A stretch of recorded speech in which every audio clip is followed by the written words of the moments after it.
പാർലമെന്റിന്റെ ഇരുസഭകളിലും പ്രതിപക്ഷ ബഹളം. രാജ്യസഭയും ലോക്സഭയും ഉച്ചയ്ക്ക് 2 മണിവരെ നിർത്തിവച്ചു. നീറ്റ് വിഷയം ലോക്സഭയിൽ ചർച്ച ചെയ്യണമെന്നായിരുന്നു പ്രതിപക്ഷത്തിന്റെ ആവശ്യം. എന്നാൽ വിഷയം ചർച്ചയ്ക്ക് എടുക്കാത്തതിനെ തുടർന്ന് പ്രതിപക്ഷം ബഹളം ശക്തമാക്കി. സഭാ നടപടികൾ തടസ്സപ്പെട്ടതോടെ ഉച്ചയ്ക്ക് 2 മണിവരെ നിർത്തിവയ്ക്കുകയായിരുന്നു.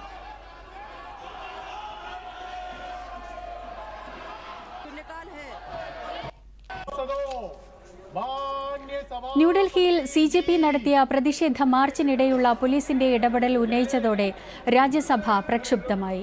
നടപടികൾ തുടരാൻ കഴിയാത്ത സാഹചര്യത്തിൽ സഭ 2 മണിവരെ നിർത്തിവച്ചു.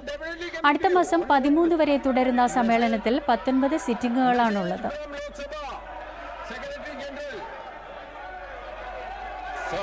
With your kind permission, I rise to report that the Lok Sabha at its sitting held on Monday, 20th July 2026, adopted